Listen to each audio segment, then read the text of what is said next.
Bonjour, bienvenue sur le plateau de Live Pitch où nous accueillons aujourd'hui Antoine Dubois qui est senior vice-président marketing global stratégie de Accor-Hôtel. Bonjour. Oh. Et donc on accueille Antoine parce qu'on va discuter aujourd'hui fidélisation donc, pour les enseignes donc, du groupe Accor, sachant qu'on est toujours dans le Accor-Hôtel, sachant qu'on est toujours dans cette problématique qui est comment peut-on, ou justement, éviter essayer de travailler un petit peu moins avec les GAFA? Est-ce qu'il y a vraiment des alternatives qui sont proposées? Et donc, Antoine, on parle aujourd'hui fidélisation. Tu me disais que le monde a changé dans le monde de l'hôtellerie. Tu peux nous en dire un peu plus et nous expliquer un peu plus les problématiques? Aujourd'hui, Accor-Hôtel, c'est plus de 4300 hôtels dans le monde, dans 85 pays, et on accueille en moyenne 700 000 personnes chaque nuit. Par rapport à cet univers-là, on a bien évidemment les réservations directes, qui sont par téléphone ou quand tu arrives à l'hôtel. Et puis il y a toutes les réservations indirectes, qui représentent une majorité aujourd'hui des réservations. Ce qui fait que sur les 700 000, je connais à peu près 30% de mes clients chaque nuit. Et j'ai un club de fidélité qui a plus de 40 millions de membres. Ça fait gros, ouais. Mais quand on le remet à un nombre de membres actifs par nuit dans nos hôtels, on arrive à ce chiffre de 30%. Donc, pour pouvoir développer mon business aujourd'hui et continuer à faire venir ses clients et puis à mieux les connaître pour leur proposer un séjour mieux personnalisé, du cousu humain, comme on dit dans l'univers des marques de luxe chez nous dans l'hôtellerie, je me dois de les connaître et je me dois de maîtriser la data, leur univers, pour essayer de les fidéliser et essayer de les faire revenir chez Accor-Hôtel et au sein de l'écosystème. L'enjeu, c'est vraiment de dire, par rapport à l'ensemble de mes clients qui viennent, c'est en fait comment est-ce que je fais après pour m'assurer que ces gens-là ils vont revenir et regoûter en fait à Accor-Hôtel. Tout à fait, tout à fait. Oui, on a plus de 25 marques, donc on a plusieurs expériences à leur proposer en fonction de leurs besoins. D'accord. Mais pour ça, il faut arriver à les connaître. D'accord. Et pour ça, j'ai besoin de bons partenaires, parce que je ne peux pas miser que sur ma data à moi et les données que j'ai, puisque je ne connais que 30% de mes clients toutes les nuits. D'accord. Alors, pour discuter de cela, nous accueillons notamment Didier Parizeau. Bonjour. Qui est donc directeur général chez Capital Data. C'est ça. Capital Data, en 2 mots. Alors, c'est une société qui a créé un logiciel propriétaire, une technologie, qui se base sur l'intelligence artificielle et les données CRM de nos clients. D'accord. La promesse, c'est d'apporter des ventes incrémentables statistiquement démontrées. Donc ça, c'est les 2 points importants. À la fois dans des boutiques digitales, ce qui est relativement simple, mais aussi dans des boutiques physiques, ce qui est beaucoup plus compliqué à évaluer. D'accord, à démontrer. Voilà, à démontrer. Donc on travaille autant avec des acteurs du travel ou du loisir, comme la Compagnie des Alpes, ou des pure players comme Voyage Privé, qu'avec des acteurs de la grande distribution, donc en distribution alimentaire, comme le groupe Casino, Carrefour, etc. Ok. On accueille également Grégoire Frémiot. Bonjour. Chief Revenue Officer, s'il vous plaît, de MediaRhythmix. Oui. MediaRhythmix, technologie de data marketing, avec un parti pris, c'est d'apporter une technologie ouverte et intégrée, complète, de data marketing, pour permettre aux annonceurs ou aux éditeurs de mieux valoriser leurs données, seuls ou à plusieurs, avec dans l'ADN de MediaRhythmix un principe de transparence sur la donnée et de conformité GDPR. D'accord. Enfin Vincent Pellilot. Bonjour. Bonjour. Vice-président Europe de Captify. J'ai cette chance. Donc Captify, c'est une société de search intelligence. Alors qu'est-ce que ça veut dire? C'est une société de data qui propose aux annonceurs de faire du planning stratégique pour essayer de comprendre leurs audiences, leurs cibles, les 70% des gens qu'ils ne connaissent pas, d'essayer de comprendre les intentions cachées derrière la formulation des requêtes, de les analyser, de les mettre en cluster et de les proposer pour des activations de campagne de publicité. D'accord. On va commencer par exemple avec Grégoire. Quand tu entends ce qu'exprime Antoine, qu'est-ce qu'on peut faire pour ça? C'est quoi en fait, quand on entend ça, on se dit « Ah, MediaRhythmix, il y a une cohérence par rapport à ça ». Je vais d'abord dire c'est un beau challenge et il n'y a pas de solution évidente, donc je ne vais pas parler qu'une recette miracle. On voit en effet des grandes plateformes américaines, soit se positionner en concurrent indirect, par exemple d'Accor-Hôtel, puisque du coup, ils sont sur la distribution et l'acquisition, soit des grandes plateformes américaines qui apportent plein de valeur, proposer des services complets à ce genre d'acteurs, avec la bonne question de quel est mon niveau de dépendance. Je pense que la question de ce qu'on peut s'en passer, c'est pas la bonne. Ils apportent beaucoup de valeur, mais qu'est-ce que je peux faire en parallèle? Qu'est-ce qui crée de la valeur? Sur la data, il y a plusieurs approches. Il y a de dire j'ai de la data, je vais l'acheter à des tiers dont c'est le métier d'agréger de la data, ou c'est de s'allier avec d'autres acteurs qui peuvent devenir complémentaires avec un enjeu de traçabilité. À quel point on veut savoir d'où ça vient, à quel point on veut savoir comment le consentement a été recueilli, et surtout, derrière, et là je parle de tuyauterie technologique, désolé, comment je vais pouvoir avoir un système cohérent de la collecte jusqu'à l'activation sans déperdition. D'accord. Et du coup, nous, ce qu'on propose, c'est cette partie, je vais parler acronyme, mettre à disposition de l'annonceur un système DMP, Marketing Automation, DCO pour la personnalisation de bannière, DSP pour l'activation, qui est entièrement ouvert pour quelque part qu'ils puissent avoir un outil semblable, ça peut paraître prétentieux, aux gros acteurs américains pour gérer leur data à eux, avec potentiellement des partenaires, dans un mode de coopérative data. Donc tu permets en fait à l'annonceur de créer son propre écosystème avec des technologies et ensuite de ça, je peux greffer ou connecter sur différentes plateformes ou d'autres données. Aujourd'hui, vous bossez comment vous là-dessus? C'est quoi t'es équipé comment toi? Oui, on a ce genre de système. Ça marche? Ça marche bien sur une certaine partie de nos clients, oui. La problématique qu'on a, c'est de trouver la data fiable pour aller se plugger par rapport à notre propre data. On est dans 85 pays, nous on est censé réfléchir monde dès qu'on développe un outil. Donc on arrive à faire des POC dans certains pays, mais rendre ça le plus mondial possible et que ça fonctionne. C'est pas le débat du multilangue, mais c'est le débat vraiment de la donnée et que ça marche mondialement. Ça c'est tout un challenge. On a 40% de nos clients qui sont multi-pays aussi, là où ils voyagent. Donc la problématique, elle est vraiment là. Donc tu es plus sur une problématique vraiment sur une problématique de données et de d'où elles viennent et comment est-ce que je peux les utiliser. Bon, les tuyaux, on les branche et puis après... Les tuyaux, on les branche, mais c'est compliqué de les brancher. C'est ça, c'est avec différentes sources, etc. Pour le rallier, un client, il peut être reconnu par un email, mais il peut avoir plusieurs emails. Donc, en fonction de son email professionnel ou de son email, on va dire perso, quand il est dans l'univers de loisirs, réussir à réconcilier les deux pour arriver vers lui avec une proposition globale, c'est la grosse problématique. Et puis la deuxième, c'est d'être multicanal. C'est-à-dire réussir à avoir cette logique-là sur les réseaux sociaux, sur les bannières, dans le retargeting, etc. pour vraiment lui proposer un vrai 360. Quand on doit le massifier, c'est la grosse complexité aujourd'hui. Vu de la petite lorgnette, il me semble que, pour moi, dans mon imaginaire, vous étiez un petit peu dans le même registre, mais en fait, tout à l'heure, tu me disais, avant, quand tu as préparé l'émission, tu me dis, non, Fred, c'est pas vrai. Non, pas tout à fait. Mais déjà, j'ai envie de réagir sur beaucoup de choses, là, sur ce qui vient d'être dit. Voilà. Sans paraphraser, moi, j'entends déjà dans le besoin qu'il y a un besoin de personnaliser, d'être dans le one-one. Ça fait longtemps qu'on parle de one-one, on en parle depuis les débuts du web. En vrai, on en fait vraiment depuis moins de 5 ans, je pense. Et encore, tout le monde n'en fait pas vraiment, quoi. Et effectivement, pour y arriver, en fait, alors pourquoi on veut faire du one-one? On fait du one-one parce que vraiment, on le démontre de manière hyper propre que dans certains cas de figure, vraiment, on fait du business incrémental, on favorise toutes les KPI qui sont liées même à la fidélisation. Voilà, ça c'est clair, on ne va pas revenir là-dessus. C'est-à-dire que quand on arrive à faire du one-one, ça marche? Ouais. C'est ça le truc. Alors, le problème, c'est que pour arriver à faire du one-one, effectivement, il y a pas mal de choses derrière qui sont complexes. La première, c'est que déjà, il faut disposer de toute la donnée. Donc, on va avoir en gros 3 zones. On va avoir GEPA. Et ça, il faut admettre qu'à un moment, GEPA a donné, on ne l'aura jamais. Enfin, ça, voilà. Il y a une zone grise où j'ai entendu, là, dans le cadre de la discussion, qu'il y avait des données qui n'étaient pas fiables. Mais ça se règle aujourd'hui, parce qu'on a des algorithmes pour le faire. C'est-à-dire qu'on arrive sur effectivement des données qui sont pas sur l'épaisseur du trait, mais sur du presque vrai, quoi, on va dire. Et puis, il y a les données super claires qui viennent du CRM. En général, c'est des données digitales. C'est-à-dire que là, on est dans la zone purement digitale avec à la fois du déclaratif, mais qui n'est pas le plus intéressant en vrai.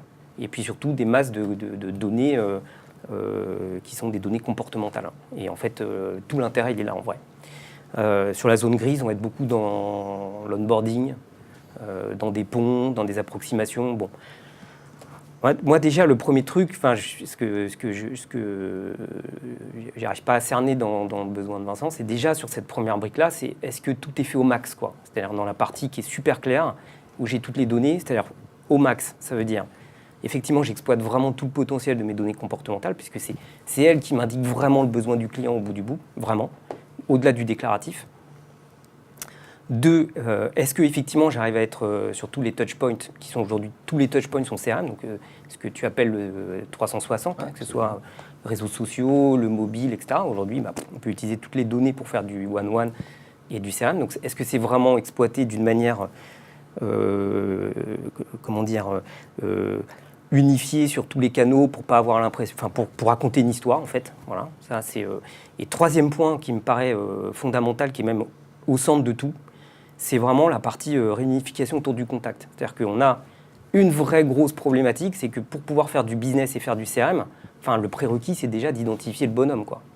Et ça, on peut être encore une fois je ne le connais pas, dans la zone grise, mais quand on est dans la zone confortable, il faut être sûr que tout est déployé pour être dans un référentiel client unique pour parler comme tous les gens. Voilà. Et donc ça, c'est vraiment les prérequis pour pouvoir. La zone confort, vous la gérez bien ou La zone confort, on est bon. On a un outil qui s'appelle ACDC. C'est les fiches. Alors le nom rock'n'roll, attention. Mais qui englobe l'ensemble de nos données clients. Donc chaque client a vraiment sa fiche avec tout ce qu'on peut savoir de lui. Que ce soit rentré par l'univers de la data et ce qu'on peut savoir de lui dans l'univers du digital, et aussi tout ce qu'on peut savoir de lui dans l'hôtel. C'est-à-dire que nos amis hôteliers, alors c'est principalement lié à notre univers du luxe, où ils ont des staffs, ils ont des équipes un peu plus larges que dans l'univers économique, rentrent toutes les données qu'ils peuvent savoir du client, quel journal il va adorer, quel type d'oreiller il va adorer, quel est son plat préféré, etc. Si on arrive à le savoir. Donc, avec cette base-là, dans l'univers physique, on arrive à très bien, on va dire, personnaliser nos propositions par rapport à cette fiche-là. Il n'y a qu'à préparer l'arrivée de la personne. Si elle est réservée via nos canaux, on peut la reconnaître avec cette fiche ACDC. Dans l'univers du digital aujourd'hui, pour développer des outils qui restent pertinents et qui sont prédictifs par rapport à son besoin à venir en termes d'hôtel et de lieux, là, c'est beaucoup plus compliqué. Il y a encore énormément de chantiers et de travail à faire là-dessus. D'accord. Vincent, vous êtes dans un registre un petit peu différent, vous, quand même. Oui, alors moi, ce que j'ai entendu jusqu'à présent, c'est beaucoup de plomberie. Bon, moi, j'aime bien la plomberie, j'aime bien les tuyaux, tout ça, c'est super. Je pense il y a plusieurs choses qui, à mon avis, sont pas discutées, là, qui me semblent être juste la base. Donc, on parle d'enseigne, donc on parle de marque, donc on parle d'attributs de marque, donc on parle de clients qui sont plus ou moins faits pour telle ou telle marque ou pour tel ou tel attribut. Et j'entends que Antoine ne connaît pas 70% des gens, des 700 000 personnes qui dorment chez lui chaque jour. Donc chez moi, ça fait 490 000 personnes dont on ne sait pas qui c'est. Donc ce qui est, à mon avis... Et on est content qu'ils soient chez nous. Je comprends. Mais quand on parle de CRM, donc quand on parle de fidéliser quelqu'un qu'on ne connaît pas, effectivement, on est face à une difficulté majeure. Donc il y a effectivement les outils, les canaux qui vont permettre de trouver la solution, mais en amont de ça, il y a du planning stratégique, de la compréhension de marque, qu'est-ce qu'on veut faire, plus que qu'est-ce qu'on peut faire. Donc d'abord, il y a le qu'est-ce qu'on veut faire. Une fois qu'on a déterminé qu'est-ce qu'on veut faire, comment on veut parler à ces clients-là, comment on veut parler à ces autres clients-là, comment on peut les retrouver. C'est ça le grand problème de tout le monde, c'est comment on peut les retrouver. Sachant que vient se greffer sur ce problème-là la sursollicitation des bases. C'est-à-dire que les gens c'est les mêmes bases qui sont sursollicitées en permanence, qu'il s'agisse de l'hôtellerie, du voyage, de l'automobile, de l'ensemble des secteurs. Aujourd'hui, les mêmes personnes sont vendues, revendues, re-revendues, sans qu'on sache vraiment, là j'achète ton point là-dessus, à la fois la légalité des données utilisées et puis surtout leur fraîcheur.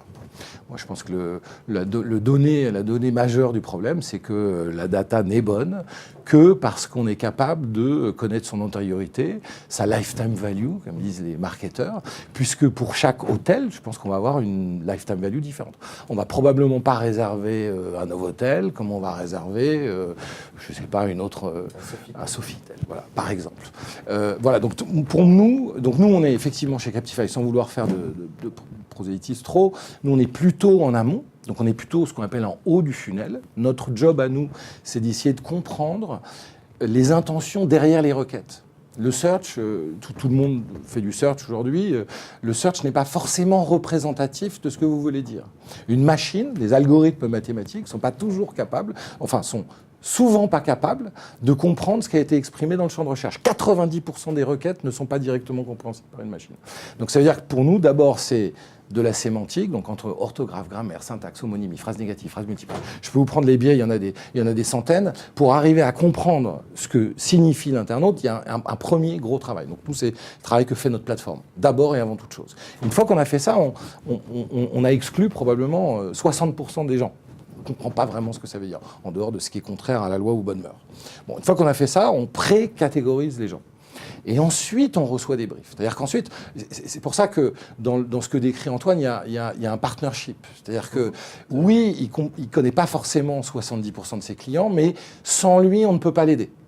Donc en gros, le seul moyen d'arriver à ce qu'il veut faire, mais qu'il s'agisse de plateforme, donc de technologie ou de planning stratégique, c'est le même problème, c'est l'idée de comprendre précisément quelle est la difficulté, de comprendre précisément qui c'est les clients, d'arriver à les extrapoler, et une fois qu'on a fait ça, de les retrouver. Et de les retrouver dans leurs intentions. Dis-moi ce que tu cherches et je t'aiderai à les trouver déjà. Ben, c'est ce qu'on essaye de faire. C'est-à-dire qu'après, il y a plein de façons de le faire différemment. Je crois qu'on a parlé de cette interception marketing, donc, qui est un truc qu'on a lancé récemment, qui est une façon d'utiliser la sémantique. Mais il y a plein de façons différentes de l'utiliser. Ce sur quoi je veux juste insister, c'est que derrière ces machines, il y a des hommes. Et que ce qui fait la force d'une société comme Captify et de plein d'autres, c'est pas seulement la plateforme qu'on met à disposition ou qu'on va utiliser pour exécuter, c'est l'intelligence humaine qu'on va mettre derrière pour comprendre les cibles, être capable de gratter des personnages. Il y a, je ne sais pas, chez Antoine, à mon avis, il y a, je ne voudrais pas dire de bêtises, mais je pense qu'il y a au moins 100 000 personnages différentes, c'est-à-dire sur l'ensemble de ses clients.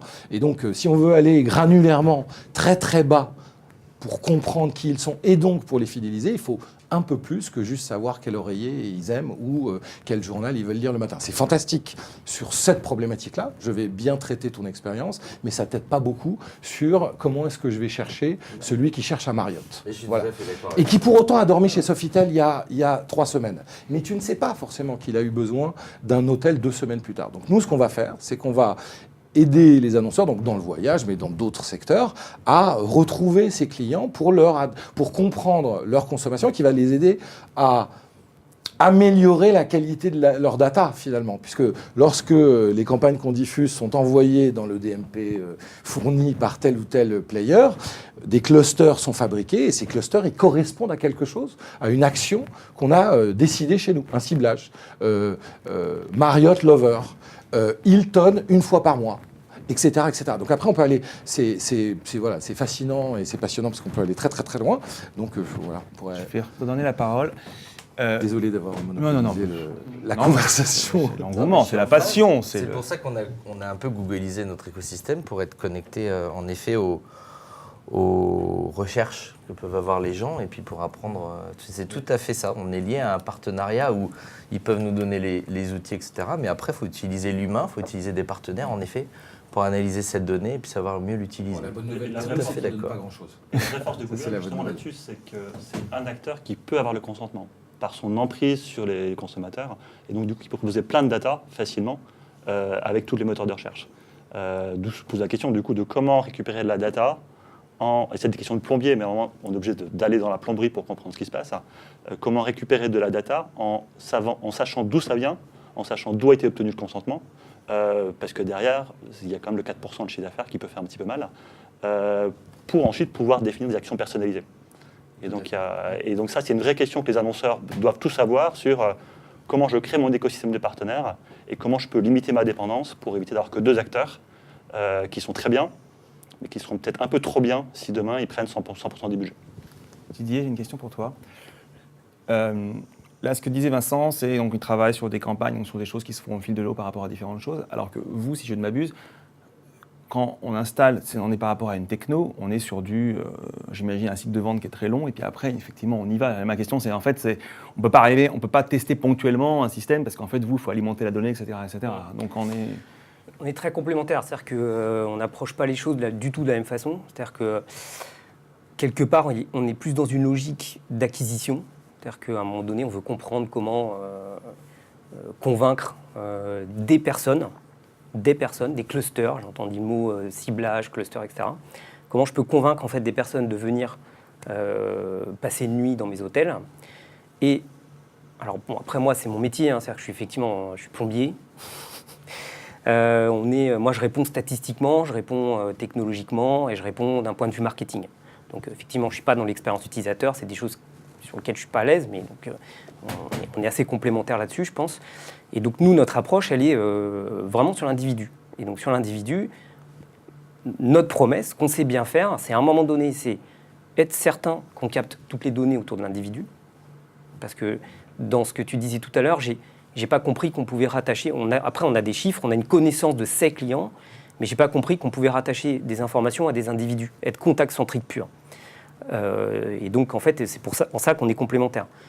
Nous, c'est contact-centrique pur. Et donc, effectivement, là, le point, ce qu'on constate, c'est qu'en étant très riche et en sachant bien exploiter toute la donnée autour des individus, en ayant effectivement des outils qui sont plutôt prédictifs, donc là, effectivement, il y a beaucoup moins d'humains qui interviennent sur le système, eh bien, effectivement, on arrive à prouver, de manière irréfragable, on favorise les indicateurs CRM, puisque c'est comme le début du débat, le débat partait de là-dessus. Donc, les indicateurs CRM, ça va être quoi ?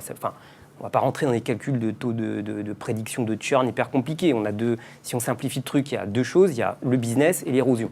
Donc, sur le business, on va s'attacher à regarder, en gros, quels vont être les taux de vente par niveau d'avancement dans mon cycle client, quoi. Enfin, en gros, effectivement, quelqu'un qui a fait 2 achats, déjà, ça va être plus facile de faire le 3e que quelqu'un qui a fait 1 achat pour faire le 2e. Et plus on avance, et plus on est fidèle, plus on est fidèle. Donc, en fait, en gros, tout le but, c'est de cranter, de faire passer les gens d'une vente à une autre. Donc, on va mesurer effectivement des indicateurs business. Et là, en étant one-one, on arrive à vraiment vérifier qu'on a, en faisant des échantillons, puisqu'on est contact-centrique, on a des témoins, on a des cibles, donc c'est propre. Donc on arrive à voir qu'on favorise les indicateurs business. Et sur l'érosion, point très très important, comme on est en one-one, on sait contrôler parfaitement en fait, la pression commerciale qu'on met. En one-one, je vais pouvoir déjà jouer sur tous les canaux en sortie. Effectivement, il y a ce qu'on appelle des pressions ressenties. C'est-à-dire qu'on ne ressent pas la pression commerciale de la même façon quand on reçoit un mail que quand on est exposé à une pub display. Donc en fait, en jouant effectivement sur l'ensemble des canaux, et encore une fois, de la prédiction, de l'apprentissage, on arrive individu par individu à bien réguler en fait, la pression commerciale, celle qui est la plus adaptée à la personne. Donc effectivement, on ne parle pas le même langage, on n'est pas du tout dans le même registre, mais je pense qu'on est très complémentaires. Et effectivement, dans le CRM, effectivement, il y a des zones qu'on ne maîtrise pas, donc on est sur des approches plutôt globales, statistiques, non contact-centriques, et elles sont fondamentales pour tout comprendre et pour avoir une sorte d'acculturation sur son CRM et ses clients. Et puis, il y a de la tuyauterie, il y a des outils, il y a des algorithmes, il y a des choses qui ne sont pas très humaines, c'est sûr, mais qui sont absolument la condition nécessaire pour conduire un CRM, on va dire, nouvelle génération aujourd'hui, quoi. Antoine, tout ce qui est innovation permanente, là, qui se fait à gauche, à droite, etc., comment est-ce que tu fais, toi, pour être au courant et pour avoir accès à ça ? Je veux dire, tu passes par t'as une agence avec laquelle tu vas bosser et qui va justement t'indiquer différentes choses, ou alors ça va être des recherches que tu vas faire de ton côté qui va faire « Ah bah tiens, effectivement, j'ai entendu Captify, maintenant je sais ce qu'ils font, tiens, effectivement, je vois par rapport à MediaRhythmix, ou alors n'importe quelle autre boîte ». Comment est-ce que toi, cette connaissance t'arrive ?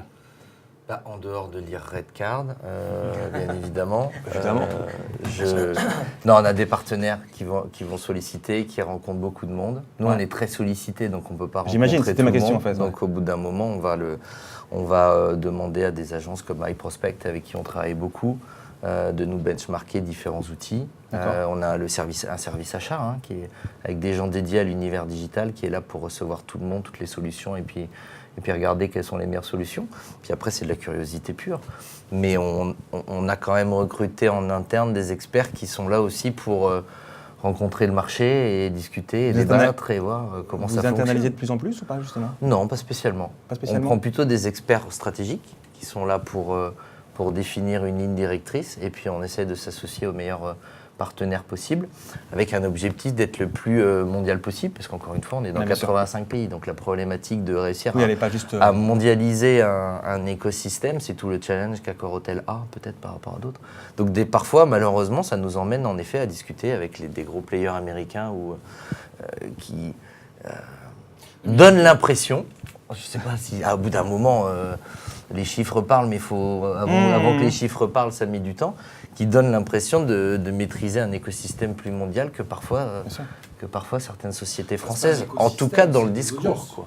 Quand tu es Facebook et que tu touches 2 milliards de personnes, la probabilité statistique que tu retrouves 99% de tes clients ou de tes utilisateurs chez eux, elle est élevée. Et donc que tu puisses leur j'ai parler, besoin d'avoir l'outil derrière, cette audience, pour être sûr qu'ils savent la gérer, et qu'ils savent la contrôler, et qu'ils savent l'utiliser selon mes briefs. Bien sûr, ça, mon point c'était plus pour parler de cette dépendance, c'est-à-dire qu'elle est inévitable parce que à un moment donné, il y a une vraie question de masse critique quand on est entreprise globale. Quand tu as 85% marché, tu ne peux pas avoir 90% des acteurs locaux sur chacun de tes marchés parce que c'est totalement ingérable.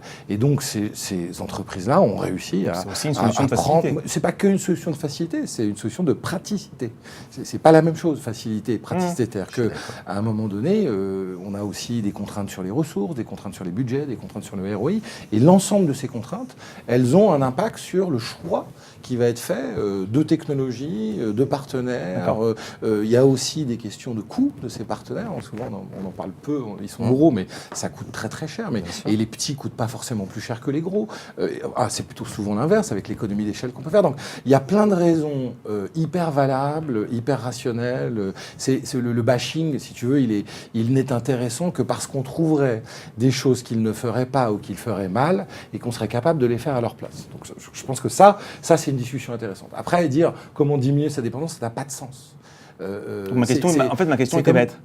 Pardon ? Ma question initiale est bête, en fait. C'est ça que tu non, c'est qu'il n'y a pas de réponse à cette question. En fait, c'est pas qu'elle est bête, c'est qu'en fait, c'est une non-question.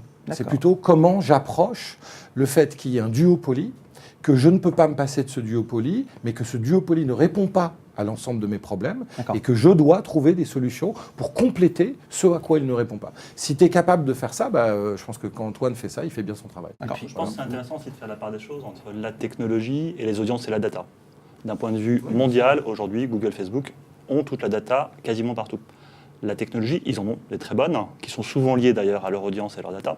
On peut se poser la question pour un annonceur mondial de se dire, est-ce que ces technologies-là, j'ai besoin forcément d'un acteur mondial, ou est-ce qu'un acteur qui a une technologie qui peut être déployée mondialement et qui a du support pour les différentes BU que je peux avoir, peut être aussi considéré. Puisque pour moi, il y a bien une différence techno et data. Et je vois qu'on commence à avoir quelques gros clients qui se disent, la technologie, par rapport au contexte que j'ai, par rapport aux besoins de contrôle ou de flexibilité, je ne vais pas faire du développement pur parce que c'est trop compliqué, je ne vais pas être complètement dépendant de solutions externes, je trouve un mix en prenant une solution flexible où je peux mettre toute mon intelligence pour la personnaliser. D'accord. L'heure tourne. Antoine, je te laisse la conclusion. Écoutez, le futur d'Accor-Hôtel, c'est d'être dans ce qu'on appelle l'hospitalité augmentée, c'est-à-dire de réussir à proposer une expérience hôtelière qui veut être dupliquée grâce à la perso et grâce à la data. Donc on s'est fixé une grosse année pour y arriver et puis pouvoir commencer à montrer dans l'univers les end users, donc les gens vraiment qui restent dans l'hôtel, que ça va se voir et que ça va être perceptible. Donc je donne rendez-vous dans un an et demi pour voir si on y est arrivé avec un user case et un vrai cas. Merci beaucoup. Merci. Et au plaisir.